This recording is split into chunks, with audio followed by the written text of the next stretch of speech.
जय श्री कृष्ण। आज जानकारी लेकर आए एक बहुत ही महत्वपूर्ण विषय पे। बहुत सारे साधक इस विषय में सवाल करते हैं, उनके प्रश्न आते हैं कि मृत्यु का उन्हें डर लगा रहता है, या फिर जो मृत्यु होती है, या जो हमारे जीवन में, एक मनुष्य के जीवन में जो उतार चढ़ाव आते हैं, जो घटनाएं होती हैं, इनको देखकर हम काफी डर लगता है।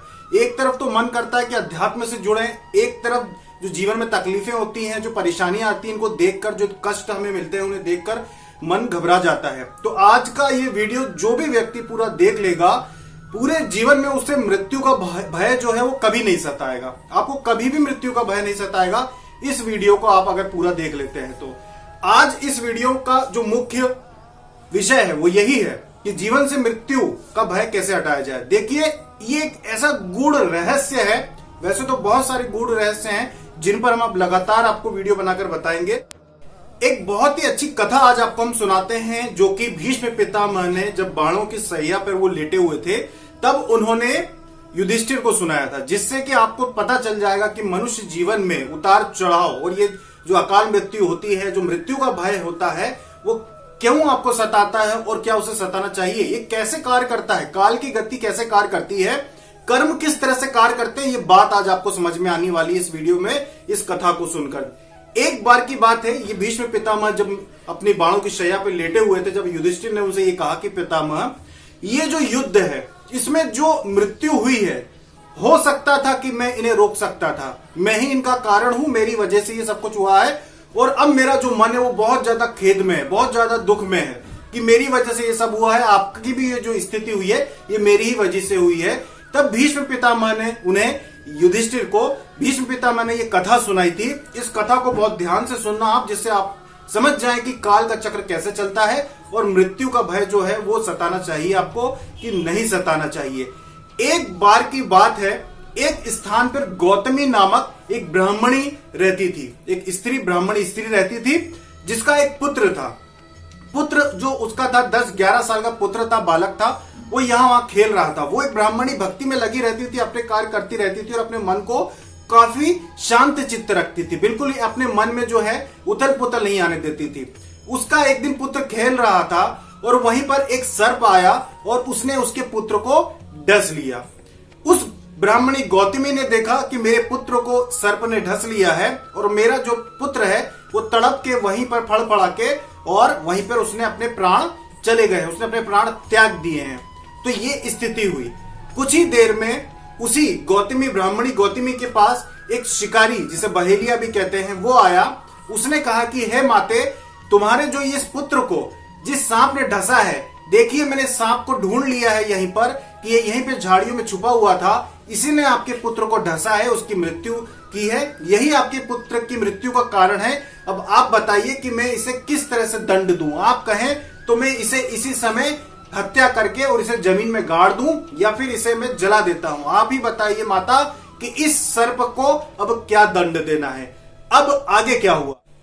उस ब्राह्मणी गौतमी ने कहा कि हे शिकारी, तुम इस सर्प को जाने दो, इसे न मारो, क्योंकि होनी जो होनी होती है, जो भाग्य में लिखा होता है, जो विधि का विधान है, उसे कोई भी टाल नहीं सकता। और इस बात को सोचते हुए भी, समझते हुए भी कि विधि का विधान में जो लिखा हुआ है वो तो होगा ही। यदि कोई व्यक्ति जानबूझ के पाप करता है तो वो इस तरह के पाप से अपने आप को इतना ज्यादा भारी बना लेता है कि फिर उसे मोक्ष प्राप्त नहीं हो सकता, फिर वो इस भवसागर में ही फंसा रह जाता है, वो इसके पार नहीं जाता। और जो लोग ये जो भी घटनाएं उनके साथ जीवन में हो रही है, उसे विधि का विधान मान के, भाग्य अनुसार मानकर अगर चलते हैं और अपने आप को पाप कर्मों में लिप्त नहीं करते हैं, तो उसे इस भवसागर से मोक्ष प्राप्त हो जाता है। इसलिए इस बात का ज्ञान रखते हुए तुम इस सर्प को जाने दो।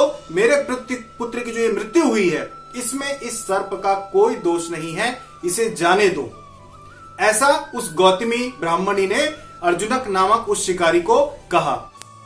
तो अर्जुनक शिकारी ने कहा, हे माते, ये सारी बातें जो होती हैं क्षमा करने की, ये तो उन शांति प्रिय लोगों के लिए होती है जो शक्तिहीन होते हैं, जो ये कह के बातों को टाल देते हैं कि ये तो काल की गति है, भाग्य में यही लिखा था। लेकिन जो शक्तिशाली होते हैं, जो अपना बदला लेना जानते हैं, जिनके पास ये क्षमता होती है, वो कभी भी ऐसा नहीं करेंगे और अपना बदला लेकर अपने को दुख से बाहर निकालेंगे। तो मैं अगर इस सर्प को भी मार दूं तो माते तेरे मन में जो ये विलाप चल रहा है, तू जो इस शोक में डूबी हुई है, उस शोक से बाहर आ जाएगी माते। तो मुझे इस सर्प को मार देना ही सत्य होगा, सही होगा। तो देवी गौतमी ने अर्जुनक शिकारी को कहा कि इस सर्प को मारने से कुछ भी लाभ नहीं होगा। ये हमारा स्वभाव होना चाहिए ब्राह्मणों का कि हम दूसरों को क्षमा दान करें, और इस मेरे बालक के भाग्य में मृत्यु ही लिखी थी, इसकी मृत्यु होनी ही थी, तो फिर इस सर्प को मारने से मुझे क्या प्राप्त होगा? मेरा ऐसा कोई भी स्वार्थ सिद्ध नहीं होगा कि मैं इस सर्प को मार दूं। इसलिए तू इसे क्षमा कर दे और इसे यहां से जीवित जाने दे, इसी में सभी की भलाई है। क्यों हम अपने ऊपर पाप का बोझा बढ़ाएं इसे मार के? बार बार अर्जुनक जो शिकारी था वो गौतमी ब्राह्मणी को कह रहा था कि इस सर्प को मार देने में ही सत्य होगा, इसको मारना आवश्यक है। लेकिन गौतमी ब्राह्मणी उसे कह रही थी कि नहीं, इसे मारना बिल्कुल भी आवश्यक नहीं है, मेरे पुत्री की जो मृत्यु हुई है वो भाग्यानुसार हुई है। इतने में इन दोनों की चर्चा सुनकर जो सर्प उस शिकारी के फंदे में फंसा हुआ था वो बोल, हे शिकारी, इसमें मेरा क्या दोष है? मैं तो मृत्यु के अधीन था और मृत्यु के प्रेरणा देने पर ही मैंने इस बालक को ढसा है। मेरा इस बालक से कोई बैर नहीं है, लेकिन मेरी बुद्धि मृत्यु के अधीन हो गई थी इस विषय में, इसीलिए मैंने इस बालक को ढसा है और इसका दोष जो है वो मृत्यु को लगना चाहिए। मृत्यु ही वो कारण है जिसकी वजह से इस बालक को मैंने ढसा है, इसलिए मुझे जाने दे, इसमें मेरा कोई दोष नहीं है।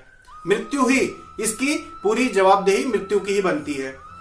उस शिकारी और सर्प की ऐसी बातें सुनकर मृत्यु देवता भी वहां प्रकट हो गए और मृत्यु देवता ने कहा कि ये जो घटना यहाँ पे घटित हुई है इसमें मेरा भी कोई दोष नहीं है। मैं काल के प्रेरणा से ही मृत्यु किसी को प्रदान करता हूं। काल ने मुझे प्रेरणा दी और मैंने सर्प को प्रेरणा दी। इस सर्प ने इस बालक को ढसा है, ये काल की प्रेरणा से हुआ है। ये जो कुछ भी हो रहा है वो काल की प्रेरणा से हो रहा है।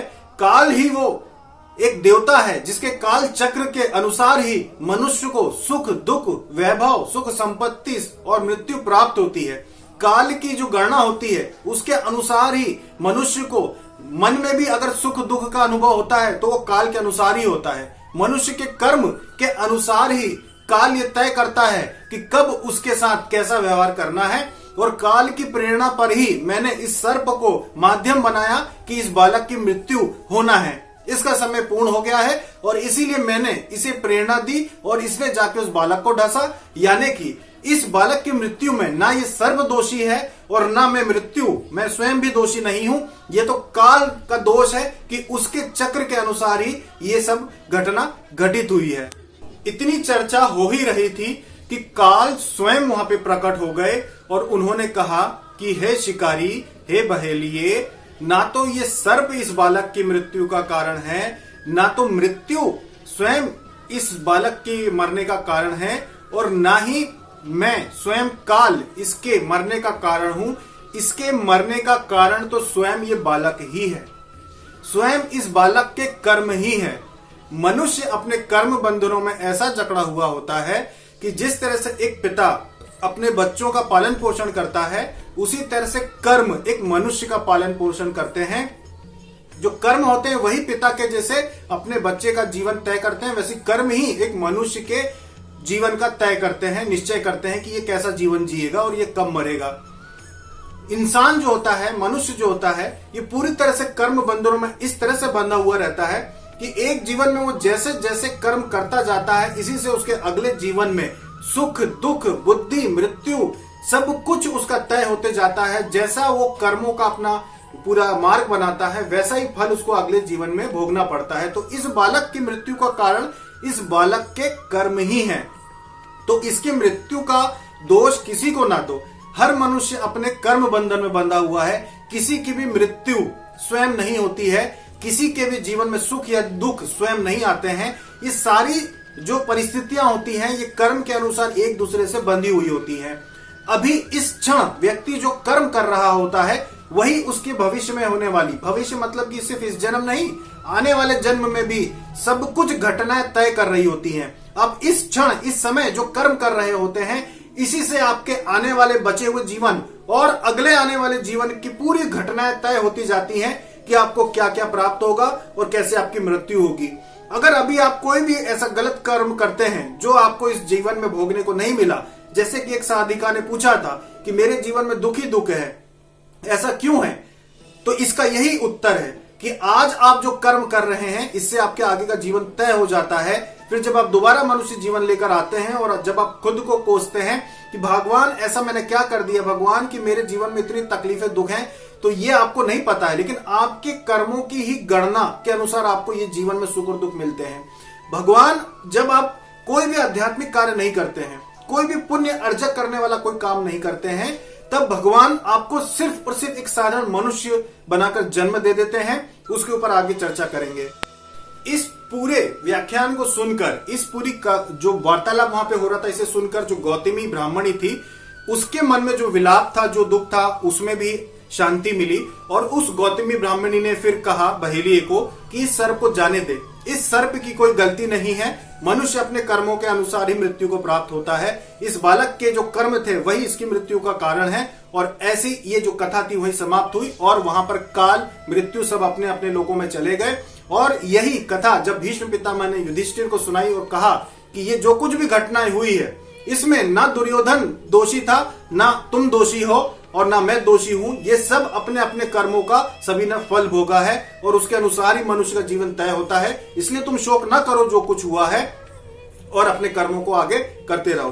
तो इस कथा से ये तय होता है कि मनुष्य जो अपने जीवन में कर्म करता है उसकी ही मृत्यु होती है कर्मों के अनुसार। इसलिए जो लोग बेवजह अपने मन में डर बैठा रहते हैं कि हमारी साथ कुछ हो ना जाए, हमारी मृत्यु ना हो जाए, हमें कुछ हो ना जाए, वो अपने बात से इस बात को, अपने मन बुद्धि से पूरी तरह से इस बात को आप निकाल दें कि आपको ऐसी मृत्यु होगी, क्योंकि ये सारी चीजें जो होती हैं पहले से निर्धारित हैं। विधि का विधान जो है उसमें कभी गलती नहीं हो सकती।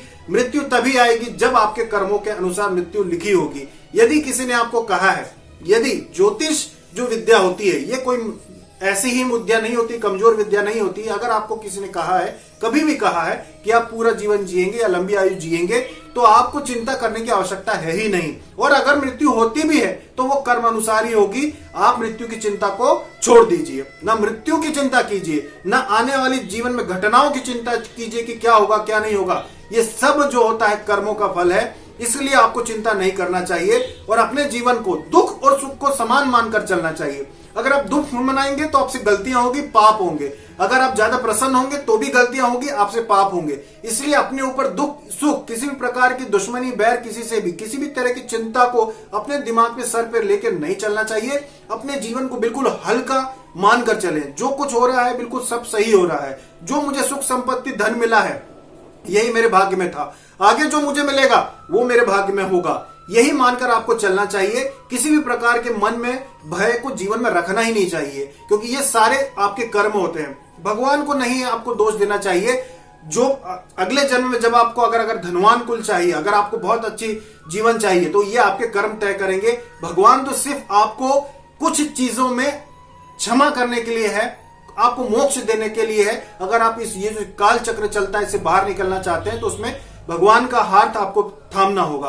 अब बात आती है कि फिर अध्यात्म से क्या होता है, भक्ति करने से क्या होता है। अगर सब कुछ काल के अधीन है तो भक्ति क्यों करें।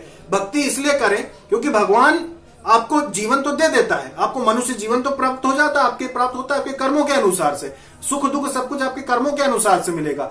लेकिन यह भी एक सत्य है कि आपके जीवन में भले कितने दुख लुके हों, अगर आप भक्ति करते हैं, अगर आप अध्यात्म से जुड़ते हैं, तो आपके भाग्य को बदला जा सकता है। यह भी एक बहुत बड़ा सत्य है कि बड़ी बड़ी घटनाओं को तो नहीं बदला जा सकता, लेकिन कर्मों की करने की स्वतंत्रता आपको दी गई है। आपका ये जो जीवन है, एक ऐसा इंसान, मान लीजिए दो इंसान है। एक इंसान जो पिछले जन्म के कर्मों के अनुसार जन्म लेता है और कहता है मैं भगवान को नहीं मानता, मैं तो अपने हिसाब से जीऊंगा। उसके जीवन में जो भी सुख दुख मिल रहा है इसलिए नहीं मिल रहा कि वो भगवान को नहीं मानता और देखो 4 व्हीलर से घूमता है, बंगले में रहता है और भगवान कहता है मैं भगवान को नहीं मानता तो ये सही है। नहीं, वो जो भी सुख भोग रहा है ये उसके पूर्व जन्मों के कर्मों के अनुसार वो ये सुख भोग रहा है। इसका मतलब ये नहीं है कि आने वाली उसकी यात्रा भी सुखद होगी या अगला जन्म भी उसका सुखद होगा। बिल्कुल भी नहीं है। ये जो वो भोग रहा है, भले वो कहता मैं भगवान को नहीं मानता, वो ये जो भोग रहा है ये पिछले जन्म में जो उसने भक्ति की थी, पिछले जन्म में जो उसने पुण्य कर्म किए थे, उस वजह से सुख भोग रहा है और आगे जाके उसका सत्यानाश हो जाएगा, क्योंकि वो भगवान को नहीं मानता या पुण्य अर्जित नहीं करता। दूसरा व्यक्ति जो होता है उसने जन्म ले लिया, लेकिन वो कहता है कि भाई मैं अपने आप को यूं ही क्यों पानी के जैसे बहने दूं, कि पानी को जहां ढलान मिलेगी वहीं बह जाएगा, मैं अपने जीवन को ऐसा क्यों बहने दूं। मेरे जीवन में सुख या दुख मानता हूं कि मेरे पूर्व जन्मों के कर्मों के अनुसार मिलेंगे, लेकिन क्यों ना मैं ऐसे कर्म करूं कि आने वाले जीवन में या फिर इसी जीवन में जो चीज मेरे भाग्य में ना हो वो भी मिल जाए। तो ये होता है। एक इंसान जो जन्म लेता है उसको अपने आप बगैर भक्ति किए, बगैर अध्यात्म मार्ग पर चले, अपने पूर्व जन्मों के कर्मों के अनुसार सुख और दुख मिलता रहेगा, जो भी सुविधाएं मिलनी होगी मिलती रहेगी, जो भी उसके साथ होना वो तो होगा। लेकिन अगर वो भक्ति के मार्ग पे चलता है, यदि वो मंत्र जप करता है, साधना करता है, अपने इष्ट भगवान किसी भी जो जिसे आप मानते हो, भगवान शिव को माने, चाहे आप भगवान श्री कृष्ण को माने, चाहे भगवान श्री राम को माने, भगवान श्री राम को माने, भगवान श्री कृष्ण को माने, दोनों भगवान विष्णु के अवतार हैं, बात एक ही है, उसमें भेद नहीं करना चाहिए। तो आप समझ लीजिए कि अगर आप भगवान श्री राम को मानते हैं, भगवान कृष्ण को मानते हैं, मतलब आपके जो आराध्य हो भगवान विष्णु हैं, आप उनको उनके ही मार्ग पे हैं। तो ऐसा मन में भेद नहीं रखना चाहिए। तो आप किसी को भी मान के अगर चलेंगे तो भक्ति के होने से यह होता है कि जो भी घटनाएं आपके जीवन में होने वाली हैं आपके पूर्व जन्मों के कर्मों के अनुसार, उसमें कुछ भी अगर गलत होने वाला है आपके साथ, तो उसमें आपको थोड़ा सा आराम मिलता है, उसमें थोड़ी सी आपकी हानि कम होती है। साथ में जो चीजें आपके पूर्व जन्मों के कर्मों के अनुसार भाग्य में नहीं लिखी है वो भी मिल जाती है। यदि कोई व्यक्ति को कोई ये कहता है कि भाई तेरे भाग्य में तो कुछ नहीं है, ये जन्म तो तेरा घिसेगा, तेरे भाग्य में ये दोष लिखे हुए हैं, इनको बदला नहीं जा सकता। अगर वो व्यक्ति भक्ति के मार्ग पे आ जाता है, अगर वो व्यक्ति मंत्र जप और साधना के मार्ग पे आ जाता है और यहां वहां भटकने के बजाय, इधर उधर की साधनाएं करने के बजाय कि मैं भूत प्रेत की साधना करूंगा, सिद्धियां करूंगा, मंत्र जागृत करूंगा, वो सब करने के बजाय अगर अपने इष्ट भगवान की भक्ति करने लग जाए, अपने इष्ट भगवान की जो मंत्र जप है वही करे, वो गुरु मंत्र वही लेना चाहिए जो इष्ट भगवान हो आपके। अगर आप श्री कृष्ण को अपना इष्ट भगवान मानते हैं तो उनका ही गुरु मंत्र लेना चाहिए। जिससे आप अपना इष्ट भगवान मानते हैं उनका ही गुरु मंत्र लेना चाहिए और उनकी ही जप करना चाहिए, जिससे कि वो मंत्र भी सिद्ध हो जाए और सारी जो भी चीजें आप चाहते हैं, जो भी आप अगर आप सिद्धियां चाहते हैं, सब कुछ मिलता है, एक ही मंत्र से सब कुछ मिल जाता है, ध्यान रखना। तो वो सारी चीजें आपको प्राप्त हो जाए और विश्वास मानिए कि पूर्व जन्मों के कर्मों के अनुसार अगर आपको 20% ही सुख मिलना है जीवन में, तो इसी जन्मों के आध्यात्मिक कर्मों के अनुसार आपको 20% की जगह 80% इसी जन्म में सुख मिल सकता है। ये प्रत्यक्ष प्रमाण है। हमारे साथ ऐसे बहुत सारे लोग हैं जिन्होंने जो काम किया वो बर्बाद हुए, जो भी क्या बर्बाद हुए, जो भी किया कर्जा हुआ, कभी कर्जे से बाहर नहीं आ पाए, कभी इस शहर में काम किया, कभी उस शहर में काम किया, हमेशा परेशान रहे। लेकिन जब वो अध्यात्म के मार्ग से जुड़ गए, जब अध्यात्म के मार्ग में चलने लगे, आज उनकी स्थिति बिल्कुल अच्छी है। जबकि आज भी वो उन लोगों से जब मिलते हैं जिन्होंने कहा था कि भाई तेरे भाग्य में कुछ नहीं है, तू जो भी करेगा तुझे नुकसान ही होगा, और उन्हें लगातार नुकसान हो रहा था, आज वो अध्यात्म के मार्ग पे तो भगवान की दया से आज उनकी स्थिति अच्छी है। ठीक है, ये वही लोग हैं जिनको कहा गया था कि आपके भाग्य में कुछ नहीं लिखा है। क्यों? क्योंकि अध्यात्म के मार्ग से जुड़ गए। तो अध्यात्म के मार्ग से जुड़ने पे जो भाग्य में नहीं लिखा है वो भी प्राप्त हो सकता है। आपको इस बात को ध्यान रख लें। पूर्व जन्म के कर्मों के अनुसार जो गलत कर्म किए हैं उसके हिसाब से आपको दुख तो मिलेगा, लेकिन इस जन्म के कर्म के अनुसार आप सुख बढ़ा सकते हैं अपने जीवन में। जो चाहते हैं वो पा सकते हैं इस जीवन में, अगर आप इस जीवन में अध्यात्म के मार्ग पे चलेंगे। तो कर्मों का जो फल होता है, गति होती है, ऐसे ही चलती है। आप आज हर पल जो कर्म कर रहे हैं, आज जो आप हर पल जो पूजन पाठ कर रहे हैं, दरवाजे पे आपके कोई भिखारी आता है, आप उसको दान देते हैं, आप तीर्थ स्थलों पर जाते हैं, नदियों पे स्नान करने जाते हैं, वहां पे आप दान देते हैं, ये ऐसे कर्म है। एक तो कलयुग में आपको भारत भूमि में जन्म मिल गया, कितनी बड़ी बात है, जो कि मुश्किल है, बहुत मुश्किल है कि कलयुग में आपको भारत भूमि में जन्म मिल गया। आने वाले समय में तो स्थिति बहुत खराब होगी, इस पृथ्वी की स्थिति बहुत खराब होगी, जल विनाश हो जाएगा, जल इस पृथ्वी में बचेगा नहीं, पेड़ पौधे फसलें सब खत्म हो जाएगी, कुछ नहीं रहेगा। सोचिए कि आज आपके सामने सब कुछ है, आज आपके सामने वो तीर्थ नदियां उपस्थित हैं जिसमें जाके आप स्नान कर सकते हैं, जहां पे जाके आप अच्छे कर्म कर सकते हैं, दान पुण्य कर सकते हैं। आज मंदिर उपस्थित है, आज भक्ति उपस्थित है, आज सब कुछ है। मान लीजिए कि आप सतयुग में जी रहे हैं, आप कलयुग में नहीं जी रहे, ये मान लीजिए मन में कि आप सतयुग में जी रहे हैं। भक्ति कीजिए, अपने धर्म को मानिए, भगवान की पूजा पाठ जब सब कुछ कीजिए, हवन कीजिए। जितना ज्यादा अच्छे कर्म आज आप करेंगे, आप आने वाले जन्मों के लिए आप अपना ही जन्म को अच्छा बना रहे हैं। पहला लक्ष्य होना चाहिए मोक्ष की, मुझे मोक्ष प्राप्त हो जाए। अगर आपको मोक्ष प्राप्त नहीं हुआ पिछले जन्म के कर्मों के अनुसार, क्योंकि कई बार ऐसे कर्म इंसान ऐसी गलतियां कर जाता है जिसके फल उसको आने वाले कई मनुष्य जन्मों तक भोगना पड़ता है। यानी कि आने वाले समय में आपको एक बार मनुष्य जीवन मिल गया, फिर आप कहीं फंस गए, 84 लाख योनि में से किसी योनि में गिर गए, फिर कभी आपको मनुष्य जीवन मिला तो फिर आपको वही पिछले जन्म के कर्मों का फल भोगने को मिला। तो ऐसे फंसता रहता है। लेकिन अगर आप अभी अच्छे कर्म करते हैं इस समय, तो आने वाले कई जन्मों तक आपको सुकून भरा जीवन मिल सकता है, शांतिपूर्वक जीवन मिल सकता है। ये महत्ता है आज के समय में भक्ति की। भक्ति कीजिए, जहां भी रहते हैं आप, चाहे भारत में रहे, चाहे आप विदेश में रह रहे हो, जहां भी रह रहे हो, भक्ति कीजिए। क्योंकि आज आपको जो सुख मिल रहा है ये पूर्व जन्मों के कर्म हैं जो आपने कमाए हैं। वो आपकी कमाई है जो आज आप खर्च कर रहे हैं, पूर्व जन्मों की भक्ति की पुण्य की कमाई है जो आप खर्च कर रहे हैं। पर आने वाले जीवन के लिए भी आपको संचित करना ही पड़ेगा। भूल जाइए कि परिवार के लोग क्या कहते हैं। बहुत सारे साधक बोलते हैं हमारे घर के लोग जो हैं वो स्वीकार नहीं करते, पूजा पाठ में ये बोलते हैं वो बोलते हैं। आपकी मृत्यु के बाद घर का तो छोड़ो, कोई भी आपके साथ नहीं जाएगा, आपकी आत्मा अकेली जाएगी। कोई पहचान का नहीं मिलने वाला है सिवाय आपके पितर के। जब आप पितृ लोग, अगर आपको जाना हुआ तो अगर आपके भाग में रहा तो ही पितृ, आपके जो पितृ है उनसे मिलना होगा, नहीं तो नहीं होगा। आप अलग अकेले ही आगे की यात्रा करेंगे। तो किसी की शर्म नहीं करना चाहिए कि परिवार के लोग क्या बोलेंगे, यार दोस्त क्या बोलेंगे। आपको कोई दिखावा थोड़ी करना है, आपको तो अकेले में पूजन पाठ करना, भक्ति करनी। दान पुण्य का कोई दिखावा थोड़ी किया जाता कि वीडियो बना के आपको दिखाएं कि देखो हम यहाँ गए थे, हमने दान किया, या यहाँ पे हमने ये काम करवाया, सामाजिक काम कराया। ये कोई बताने की चीजें नहीं है। आपको जो भी पुण्य करना है वो आप स्वतः अपनी ओर से छिप के भी कर सकते हैं, किसी को बताने की आवश्यकता नहीं है, जो आपके आने वाले जीवन में कई जन्मों तक आपके काम आएंगे।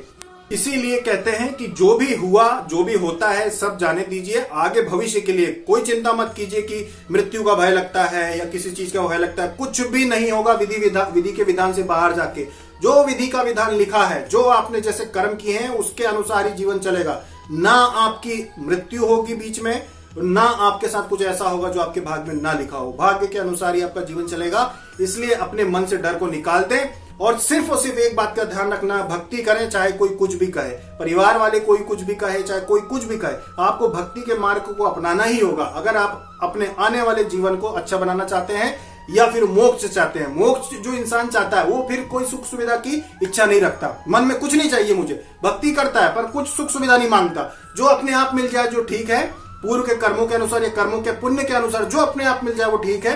पर अपने मन में वो एक ही इच्छा रखता है कि मुझे तो मोक्ष चाहिए। ऐसे व्यक्ति को मोक्ष अवश्य मिल जाता है। उसके ऊपर अलग से आपको वीडियो बना के जानकारी देंगे। अभी तक के लिए इतना ही। जय श्री कृष्ण।